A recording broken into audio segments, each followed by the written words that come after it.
માંડલ તાલુકાના હાંસલપુર ગામમાં આવેલી કૃષ્ણા મારુતિ કંપની સામે કામદારોનો રોષ હવે ફાટી નીકળ્યો છે।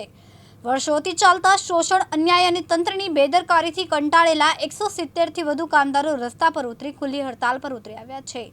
સમગ્ર મામલો હવે ઉગ્ર સ્વરૂપ ધારણ કરી રહ્યો છે। કામદારોના આક્ષેપો મુજબ કંપની દ્વારા સરકારના શ્રમ કાયદા અને નિયમોનું ખુલ્લેઆમ ઉલ્લંઘન થઈ રહ્યું છે।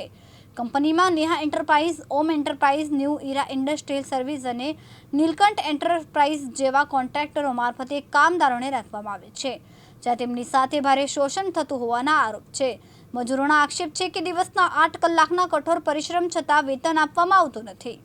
સમયસર પગાર આપવાનો કાયદો હોવા છતાં પણ દર મહિને પગાર ઇરાદાપૂર્વક 20મી તારીખ સુધી લંબાવવામાં આવે છે, જેના કારણે કામદારો આર્થિક તંગીનો સામનો કરે છે। કંપનીમાં જબરદસ્તી ઓવરટાઈમ કરાવવામાં આવતો હોવાનો પણ ગંભીર આરોપ ઉઠ્યો છે। મજૂરોને વધારાના કલાકો કામ કરવા મજબૂર કરવામાં આવે છે, પરંતુ તેના બદલામાં કોઈ યોગ્ય વળતર આપવામાં આવતું નથી, જે શ્રમ અને કાયદાનો સીધો ભંગ ગણાય છે। સેફટીના મુદ્દે પણ કંપની ગંભીર બેદરકારી દાખવી રહી હોવાનું કામદારો જણાવે છે। પૂરતા સુરક્ષા સાધનો વિના જોખમી પરિસ્થિતિમાં કામ કરાવવામાં આવે છે, જેના કારણે અકસ્માતની ભીતિ સતત સતાવી રહી છે। સાથે જ કેન્ટીનમાં આપવામાં આવતું ભોજન પણ નીચી ગુણવત્તાનું હોવાના કારણે કામદારોમાં ભારે અસંતોષ ફેલાય છે। આ તમામ મુદ્દાઓ સામે કંપની તંત્ર દ્વારા યોગ્ય કોઈ પ્રતિસાદ આપવામાં આવ્યો નથી, જેના કારણે કામદારોમાં રોષ વધ્યો છે।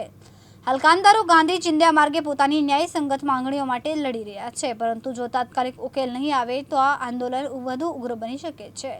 કામદારોની સ્પષ્ટ ચેતવણી છે કે જો તેમની માંગણીઓ પૂર્ણ નહીં થાય તો તેઓ પ્રાંત અધિકારી, લેબર કમિશનર સહિતના ઉચ્ચ અધિકારીઓ સુધી ફરિયાદ લઈ જશે।